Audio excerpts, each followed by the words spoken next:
feels like 22nd Avenue or something like that. Because once upon a time, this was a place of worship. And the vibration has made this place sacred. It's like this is paraphernalia of Radha Madan Mohan.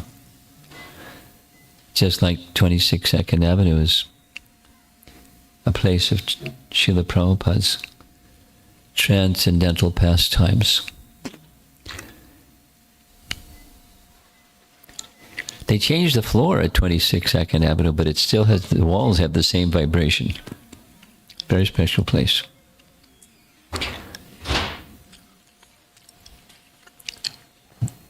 Over on this wall, it says Gaura Lila. And over here is Krishna Lila. They go well together.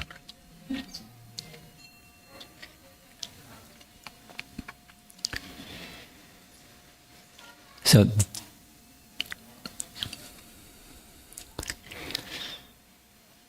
how many here have Chaitanya Charitamrita set in their home? Almost everybody. Anybody that doesn't have a Chaitanya Charitamrita set in your home would like a Chaitanya Charitamrita set in your home? You're not raising your hand. Should we give you one? Then you take it? The reason I'm thinking of this is just this morning. I think Vaisheshika Prabhu was in ISKCON Silicon Valley, and he just sent me a text message this morning, a Gaur Purnima text message. It's really nice. Because we've been communicating about increasing sets of Chaitanya Charitamrita for Gaur Purnima. He's way ahead of everybody. But even little guys add something.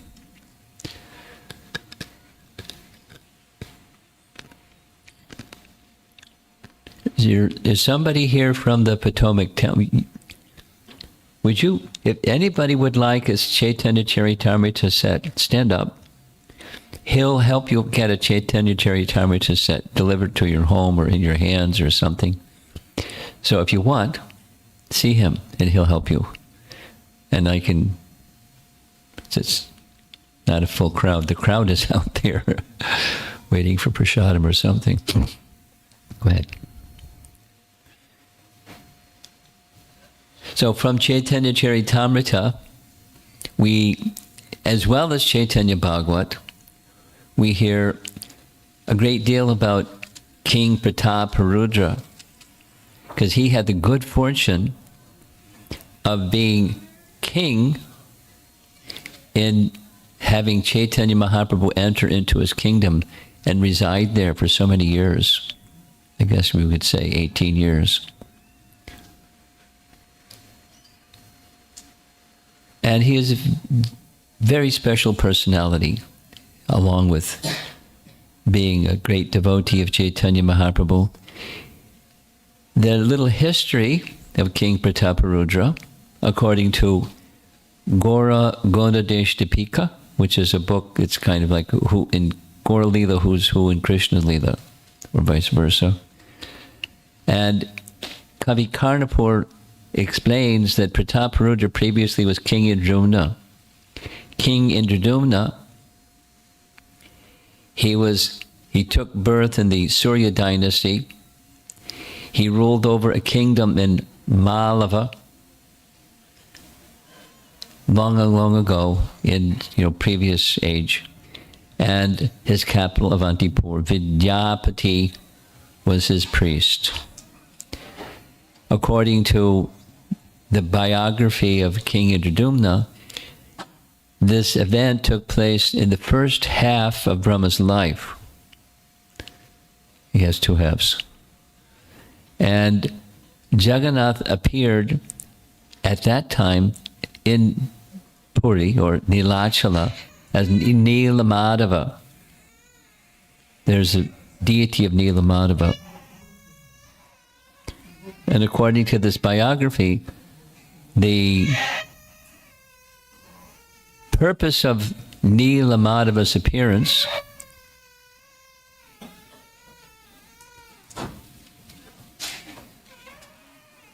that wasn't his purpose.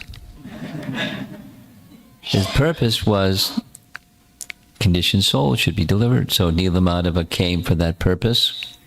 And when King Indradumna arrived, there was a tribal king, a Shabara king, Shabara, pig farmer king. And he was worshipping this deity of Nila Madhava. Very beautiful deity. And here's a nice drawing. He had a very simple way of worshipping. And in the whole story, it's a long description that is narrated again and again and again. But when King Indradumna reached Nilachala by divine arrangement, by Nila Madhava's arrangement, he manifested the deity forms of Jagannath, Baladev, and Subhadra. So very long involved history, including details of how the worship of Jagannath should be done, etc., etc. So it's very elaborate narration. So King Prataparudra, previously, and there must have been a few other lifetimes in between, but King Indradumna, he was a ruler in the Gajapati line. A little history of the Gajapati line. There was a previous line, and in the previous line of kings, I forget the name of the lineage of kings, the king went off somewhere to make battle. And while he was away, his chief minister pulled a coup. And it was successful. And when the king came back, he was no longer the king.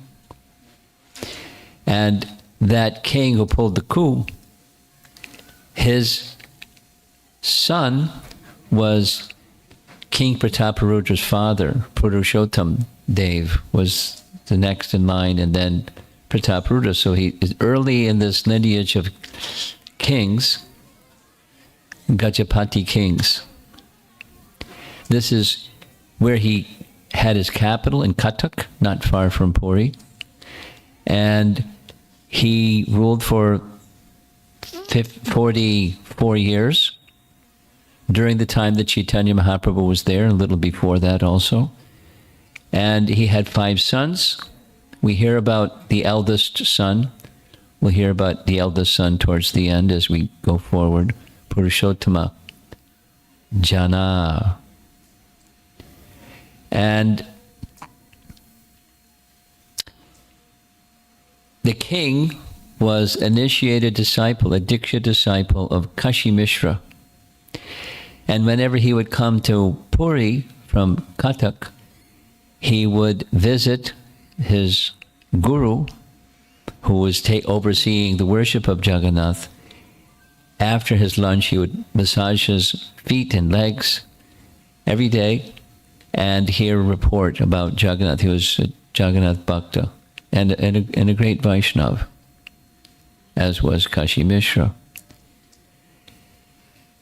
By Sarvabhauma Bhattacharya's arrangement, he requested the king to arrange a place for Chaitanya Mahaprabhu to stay in Puri, in the house of Kashi Mishra.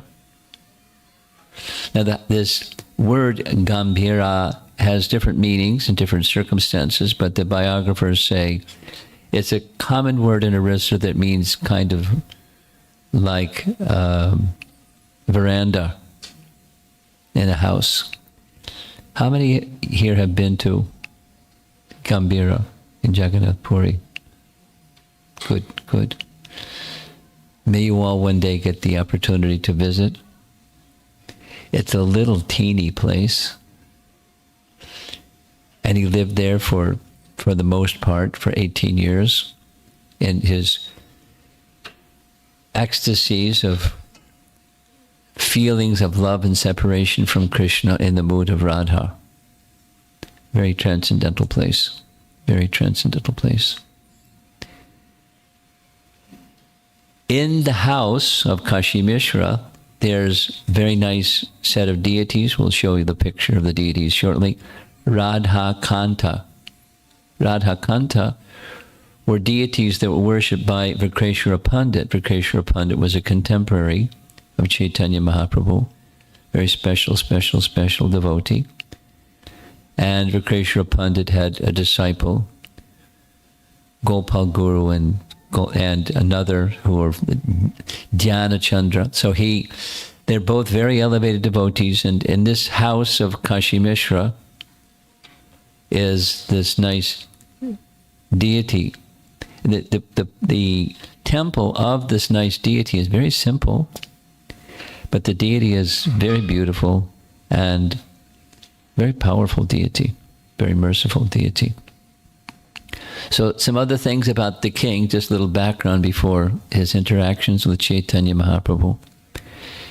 Among other things, like his father, he was a great military warrior, and one of his principal purposes was protecting Brahminical culture, and yet as a Vaishnava he was always maintaining a very humble demeanor, which is an interesting combination. Powerful warrior, humble demeanor. They usually don't go together. But they were part of his personality. It is said about him, he was a very generous and open-hearted Vaishnava. Because he was protecting the Brahmanas, he would promote Brahminical culture, promote Brahmanas giving teachings. It was part of his rulership as a king, is to give that Brahminical dimension to his kingdom. And because of these nice qualities, Vaishnava qualities, he was very much loved by the elevated Vaishnavas of his time, starting with Chaitanya Mahaprabhu, although we're going to hear there was a little bit of a... Yesterday we heard something about Chaitanya Mahaprabhu examining Sanatana Goswami with the Vedichas story. So Chaitanya Mahaprabhu in one sense was also examining King Prataparudra, because Chaitanya Mahaprabhu was taking the position as a sannyasi, I can't engage with a person engaged in materialistic affairs. Of course, the king doesn't have to be materialistic, but that was the stance he was taking. But actually, Mahaprabhu had much affection, we'll hear as we go along. Ramananda Roy was engaged in the service of the king.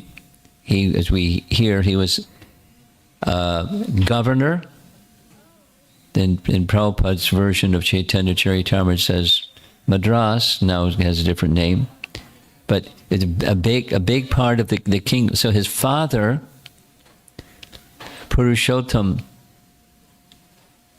Dev, was especially powerful. He expanded his kingdom all the way to Rajmundry, all the way down to Chennai, all the way up into now West Bengal, southern parts of West Bengal. He had a big kingdom, his father. It was all then passed on to his son. So Ramananda Roy was governor in his kingdom, in a big area, very important city, and the area around the city. Because of Ramananda Roy's intense love for Lord Chaitanya, a request was made by Chaitanya Mahaprabhu to come and serve me full time. And as soon as that news came to the king made full arrangements. He gave him full facilities and compensation as if he was still the governor, and relieved him of his governor duties. He was very magnanimous. But there was the relationship between Ramananda Roy was devotional, not just position of governance.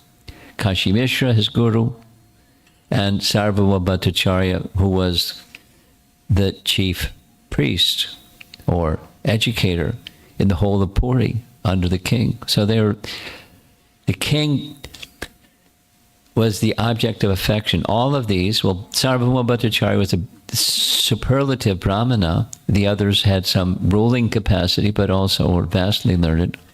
And he was very dear to all of them. Here's a little background on, I already mentioned some things about Purushottam Dev.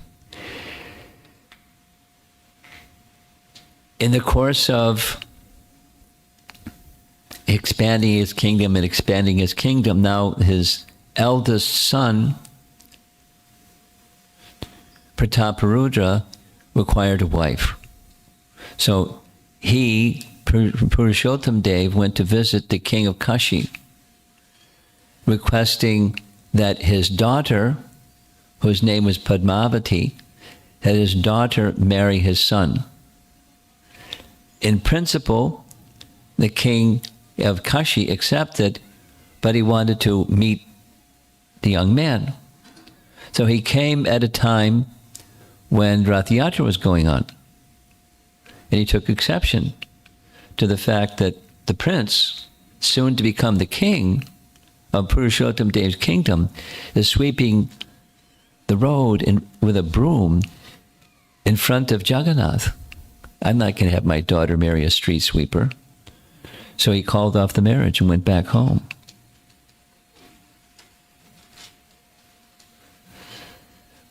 Purushottam Dev took exception to that.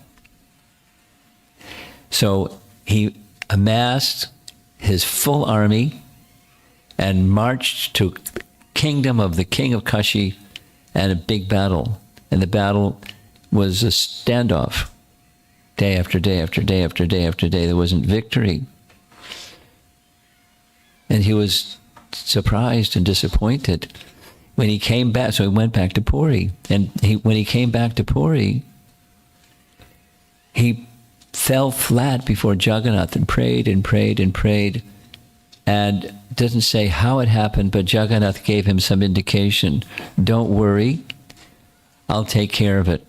I'll help you become victorious, to uphold my honor. The king of Kashi didn't have faith in Jagannath, he had faith in Ganesh. And as you know, Ganesh, what's the function of Ganesh? Removing obstacles. So here comes this big army, and the obstacle was removed. Jagannath told the king, don't worry, Balaram and I will help you be victorious.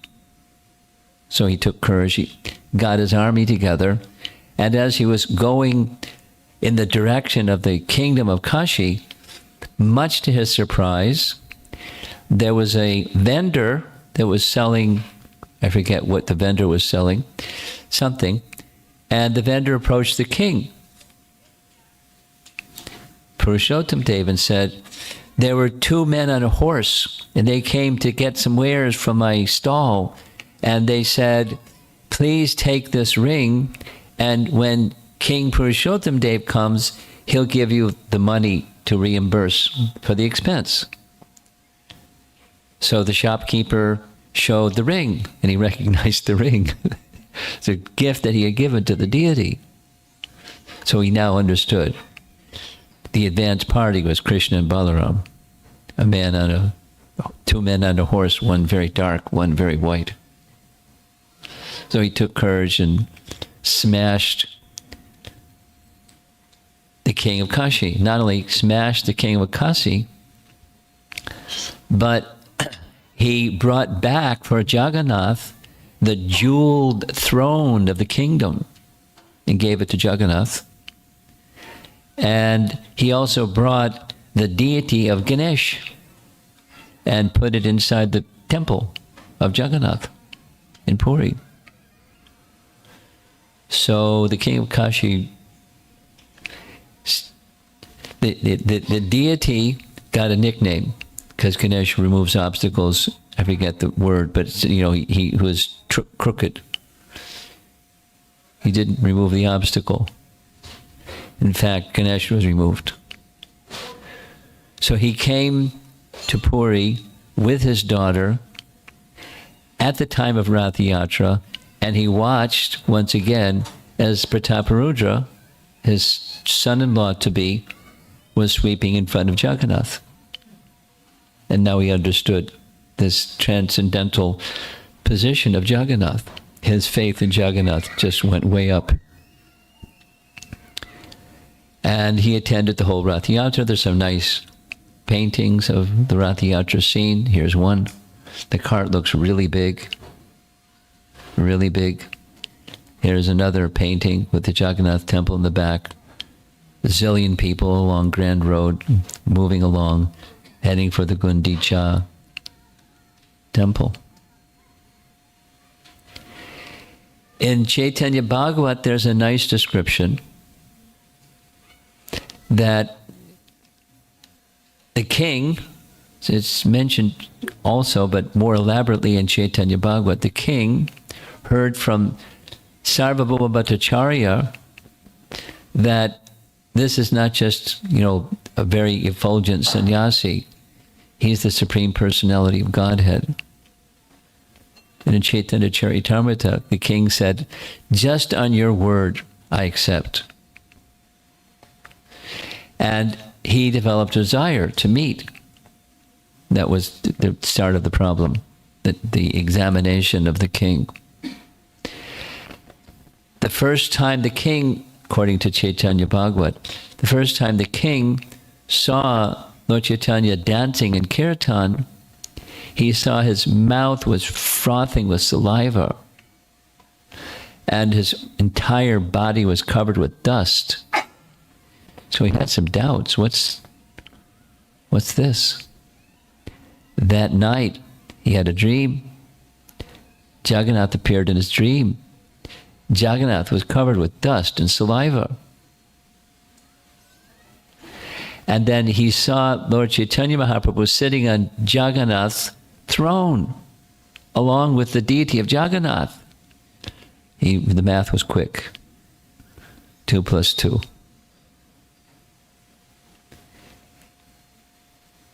Jagannath spoke to him, look, my body is covered with dust and saliva. You are a king, and the son of a king. Surely it is not proper for you to touch someone like myself. And then he laughed at him. Then King Prataparudra could understand what Sarvabhauma Bhattacharya said is true. He's not different than Jagannath. He's the Supreme Lord himself.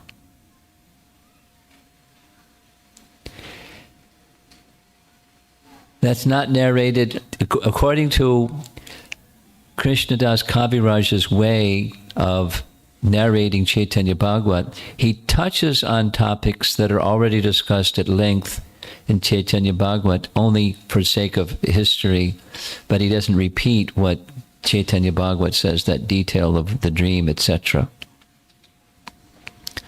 So back, he heard from Sarvabhauma Bhattacharya that he is the personality of Godhead. Now he wants to leave Puri. Why are you letting him leave Puri? Because, as you know, Chaitanya Mahaprabhu came to give love of God throughout the whole of the land, and he was going to go through South India for several years and propagate the chanting of the holy name. So when he left, the king was wondering, why are you letting him go? He was gone for 6 years. When he came back, Sarvabhauma Bhattacharya, this is when Sarvabhauma Bhattacharya requested the king, please make an arrangement. Something close to the temple, but quiet, etc., etc. And he said, I know just a place. I'll ask my guru, Kashi Mishra. And Kashi Mishra was very happy to have Chaitanya Mahaprabhu reside in his home in Gambhira. And shortly thereafter, the Rath Yatra commenced. And when he saw all the devotees coming from Bengal to attend the Rath Yatra with Chaitanya Mahaprabhu, he was amazed. There's a long description asking, who's this one, who's that one, who's this one, who's that one, and they were being pointed out. He said, I've never seen anything like this. These devotees are so ecstatic, just doing Sankirtan. And the explanation was it's not just Sankirtan, it's Prem Sankirtan. These devotees, enlivened by Chaitanya Mahaprabhu's association, are out of this world in their devotion and in their chanting. So now the king's desire to meet with Chaitanya Mahaprabhu has become stronger and stronger. It didn't happen and it didn't happen, so there's a series of it didn't happen. Nityananda approached, one of the first to approach, suggested this king is such a devotee. He didn't say, can you meet with him? He asked, can you give a loincloth or an outer garment and just give that to him as a gift? So Chaitanya Mahaprabhu accepted. And it says the king kept that cloth and worshipped the cloth like he would worship Chaitanya Mahaprabhu. Later, after some time, there's request number 2. Ramananda Roy, who Chaitanya Mahaprabhu had met during his South India tour, and requested him, when I return to Puri, you please come and join me. Such an elevated personality. And hearing that, the king made the arrangement. The king came to Puri with Ramananda Roy. And Ramananda Roy, very dear to Chaitanya Mahaprabhu, made a request. Show your mercy to the king. And little discussion, can't meet with the king, but I can meet with the king's son, because the son is the representative of the father. So I can meet with the son. So there's this nice description, Chaitanya Mahaprabhu embracing the son, and the father was feeling as if he was embraced, but it's not quite the same. It's a step in the right direction, but it's not quite the same. Then directly, Sarvabhauma Bhattacharya, third time a request is made. And Lord Chaitanya Mahaprabhu was not happy. You stop asking these questions or I'm going to leave Puri. The destination that was suggested was Alalanath, because Alalanath is where you see the deity in Alalanath. It's a place where Chaitanya Mahaprabhu would go after the Snan Yatra. There's 2 weeks where the deity is not to be seen. Then he comes out and he goes on the Rath Yatra cart, etc. So he went to Alalanath. If you could see closely, he would lay on a stone slab, and the heat from his body, the heat of separation from Jagannath, made indentations in this giant stone slab where his body would melt the stone. So Sarvabhauma became quiet. And then the king felt very frustrated, and because it's a spiritual desire, wasn't a material desire. He's got everything in his kingdom, but he wants not his kingdom. He wants Lord Chaitanya's mercy. So he decided, he drafted a little note saying, if Chaitanya Mahaprabhu won't meet me because I'm a king, then I'll give up my kingdom. And more than that, I'll become a mendicant. Not only that, I'll put holes in my ears and wear mendicant rings in my ear. Nityananda saw that message, and he took the message to Chaitanya Mahaprabhu. So this is Ramananda Roy. Now it's in Sarvabhauma Bhattacharya, and now it's Nityananda. And Chaitanya Mahaprabhu said, I can't. It's against the injunctions for a sannyasi to meet with a king. A person's engaged in material affairs is not to be met. It's like staring at a woman. I can't sit with this king. I can't do it. And if I do that, Damodar Pandit will criticize me. Apparently, Damodar wasn't like a fault finder, but he was strict. And Mahaprabhu knew, everyone knew he was strict. So when this news came to Damodar Pandit, this is kind of like the essence of the whole pastime. Damodar Pandit made a very simple reply. Who am I?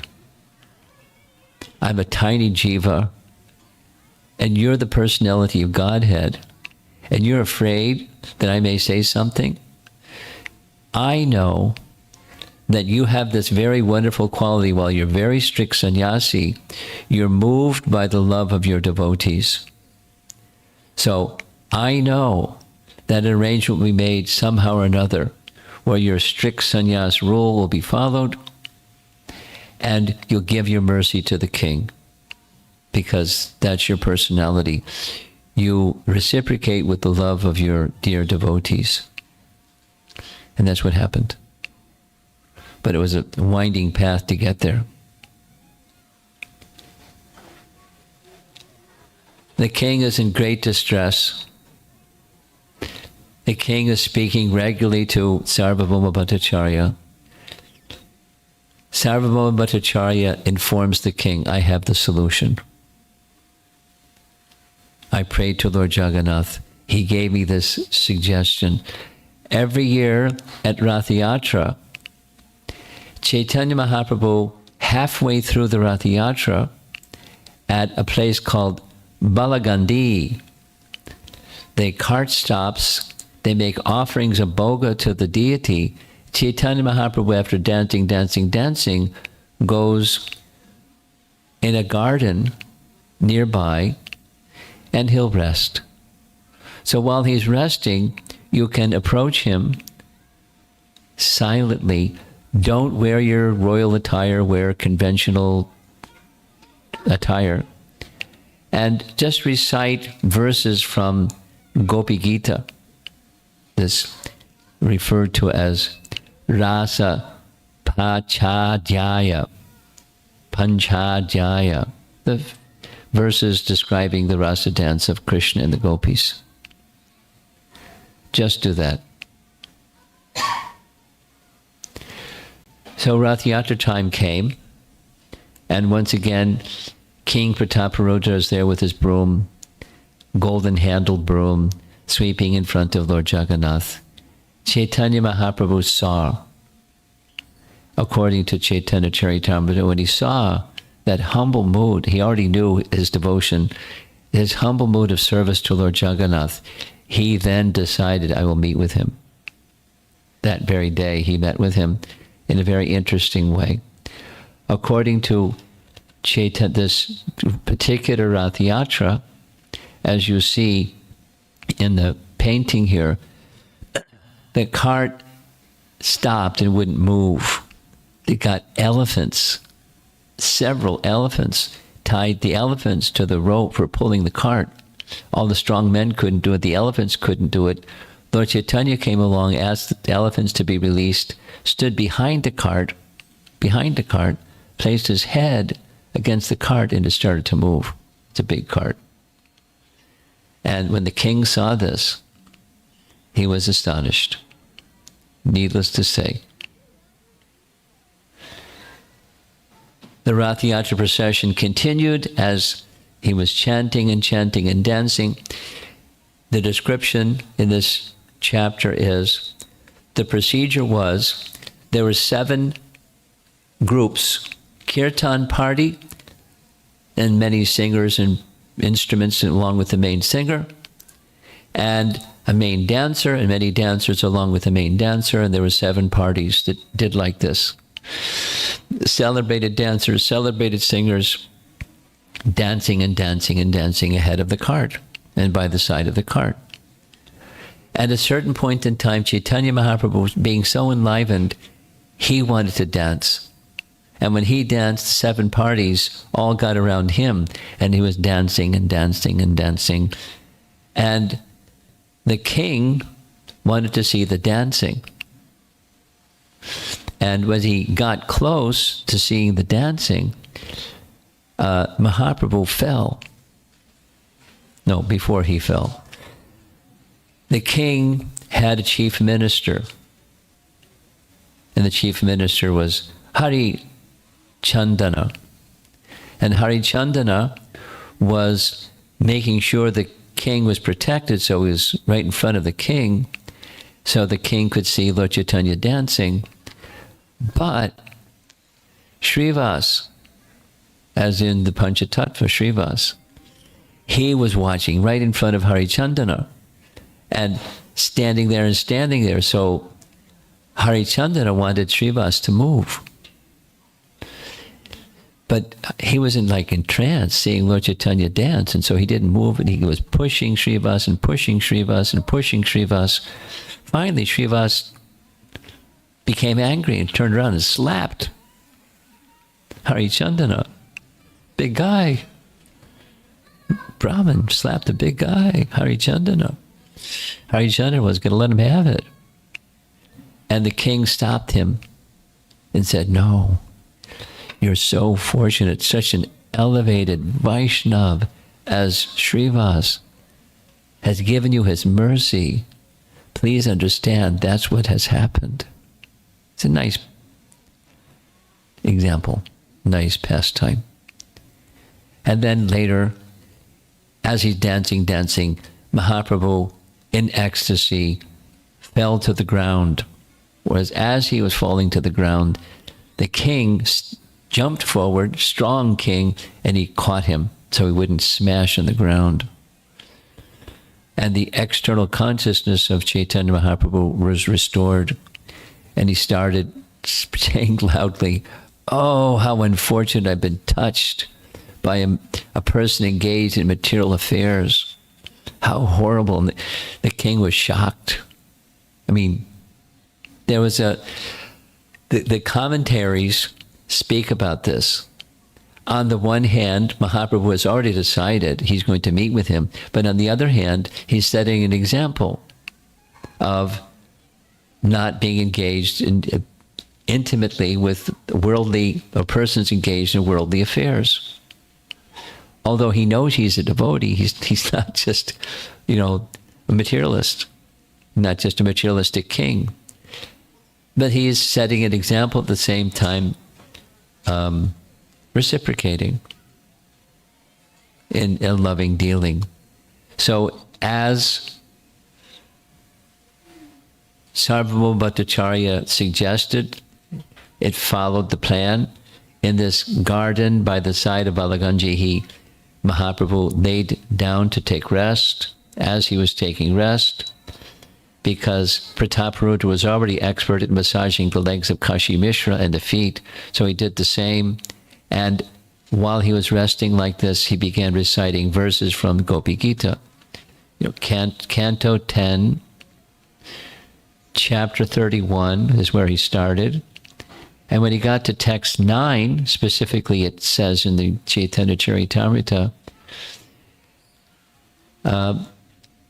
Mahaprabhu opened his eyes and just repeated a phrase from that verse, Burida, Burida, the one who gives Buri, or kindness, munificent. Here's the translation of the verse, without all the whole verse. Nectarian discussions about you, this is the gopis, about Krishna, give life to those who are suffering. The philosophers have glorified them, for they destroy all of one's sins. That's nectarian discussions about Krishna, destroy all of one's sins. They are auspiciousness for the ears. They bring the fortune of love for Krishna. Those most munificent of beings distribute these wonderful words throughout the world. So that awakened Mahaprabhu from his resting, and he saw the king. He accepted the merciful service of King Prataparudra in a solitary place where there wouldn't be backlash for what he was doing. That was Sarvabhauma Bhattacharya's idea, the examination of the king. His determination didn't waver. He wasn't attached to name and fame and wealth and so many things that wealthy people, powerful people, educated people often have fascination for. He had no interest. Later, when Chaitanya Mahaprabhu was traveling to Vrindavan, he passed through Katak.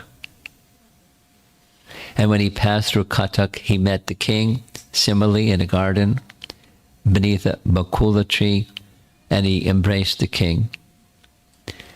It's said that the king assisted Chaitanya Mahaprabhu in his travels to Vrindavan. Now, when he first went, he went with thousands of followers.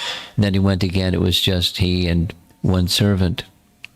But the king was directly and indirectly, present and remotely, so completely devoted to Chaitanya Mahaprabhu.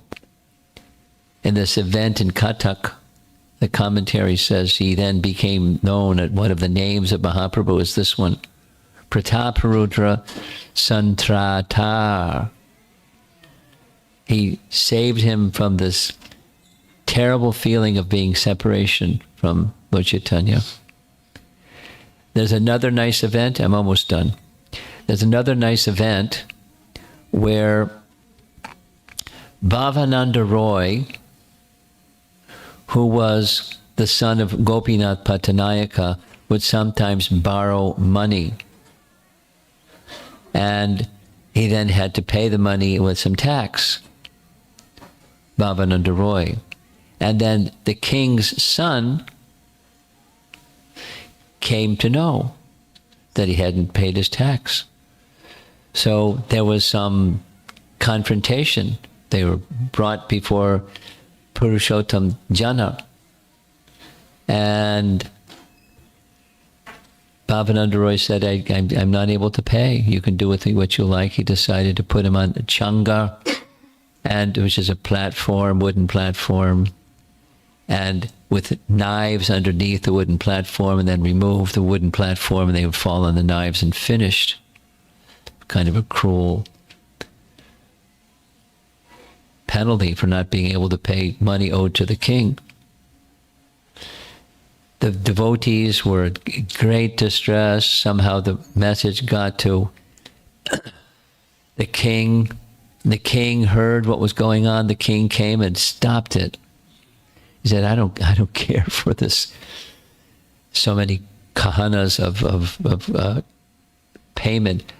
I'll cover it. He can be forgiven for all of this. He is a great devotee of Lord Chaitanya. He can be forgiven. I'm not attached to this money that's owed to me. I'm attached. If Chaitanya Mahaprabhu remains in Puri, that's what I'm attached to. It's a very nice description, very lengthy description, very, very detailed. This is a photograph that was recently published in the Bindu magazine. I hadn't seen this before. This is very large Gaura deities were personally established by King Prataparudra and worshipped in Jagannath Puri for a long, long time, during his lifetime and after, and including until today. The deities can be, I've not seen them, but it's Madhavananda has not only saw them, he's the photographer. Deities of Gaura that he personally worshipped. And many other deities that were gathered over time as well.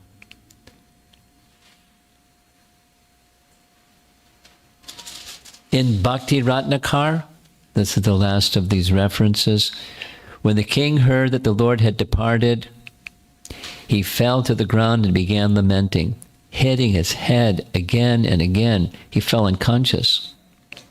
And only the association of Ramananda Roy kept him alive.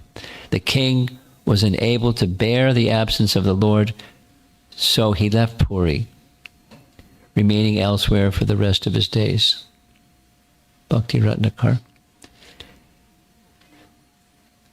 Many of you have seen this painting. Generally it's color, but this is a line drawing.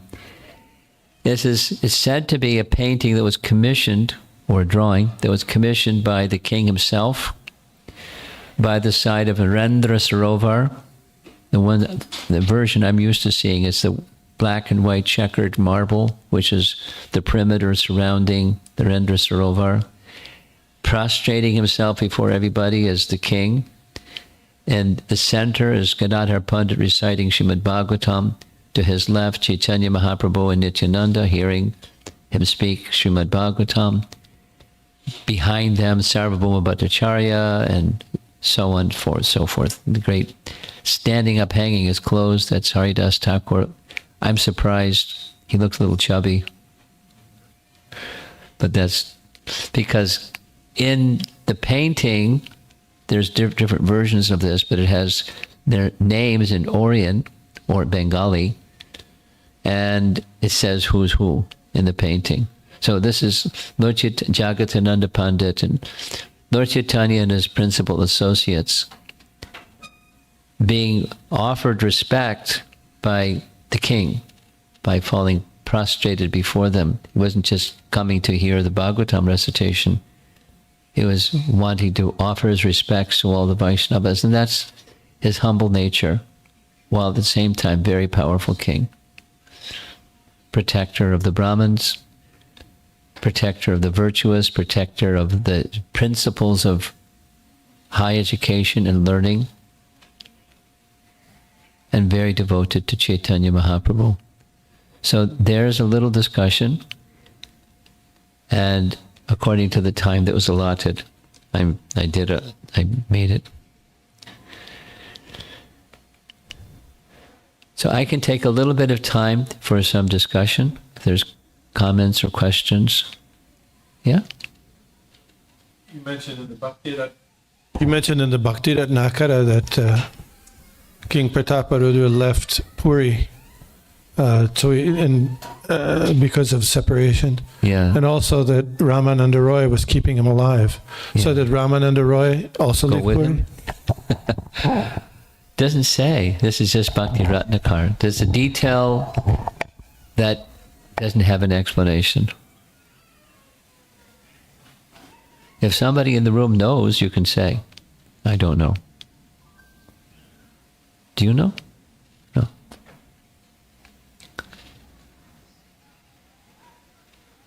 Anything?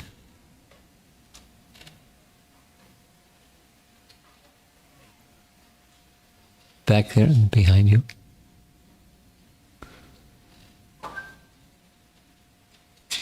Hare Krishna Maharaj. In the beginning of the class, you were talking about King Prataparudra's wonderful qualities. Yes. Yeah, many times devotees commonly ask, is it necessary to cultivate qualities?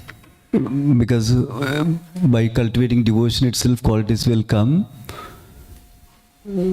I understand your question. What's your understanding? You put you on the hot seat. My understanding, like I heard from you earlier, that you give analogy of horse before the cart. So when you develop devotion for Krishna, then the intense desire to please Krishna will come. And then when we hear from Shastra, hear from Guru and Sadhu, we learn that what is pleasing to Krishna. So Bhagavad Gita, Srimad Bhagavatam always tells, I like devotee who's like this, who's like this, who's like this. Then naturally, that will become the motivation for cultivating. I said that, I gave that example so many times, you learned it. What comes first is wanting to please Krishna, and following behind wanting to please Krishna is then you want to know what's pleasing to Krishna. And if this or that or the other is pleasing to Krishna, then you want, because it's the cart, is because it's pleasing to Krishna. Not separately, but because it's pleasing to Krishna. Now, without that wanting to please Krishna, then it's not the same. It's not the same. Something, but it's not the same because the center is missing. And so it's not substantial and it's not permanent. Both. So, following behind, then you cultivate because it's pleasing to Krishna. That's the operative principle. Very good. Yes? Hare Krishna Guru Maharaj. So I have two questions. I want to add something, if that's all right. It says you're okay. You're okay. Something that I came across in Bhakti Rasamrita Sindhu is the excellences. Some persons are born with excellences, just, excellences because of their past. Some persons grow and they develop those excellences. And some people are standing on the perimeter, looking at those that have and wishing to have. Bhakti Rasamrita Sindhu. Okay, go ahead. I have two questions, Guru Maharaj. Firstly, and you did mention in one of the slides that, Acharyas say that Chaitanya Mahaprabhu did it in that way, but Did what? Kept himself away from King Prataparudra. Yeah. Because he wanted to set an example of not associating too closely with materialistic people. Yes, too closely. Yeah, that's good. But I'm having difficulty understanding his mood, because when he went out on Kirtan, he gave such association and mercy to everyone without discrimination. That's what King said. You've come to deliver Jagai and Madhai, but you won't deal with me as a king? Then I'll become Jagai and Madhai. And then you can give your mercy to me. I don't want to be a king. So it's external. It's a lesson, in part, not the totality, but in part, persons that have a profile of being a spiritual person, they're like followers. And especially like rich followers. Because then they can do things that they like with rich followers, and etc., and show off they have rich followers. So he was setting an example in that way.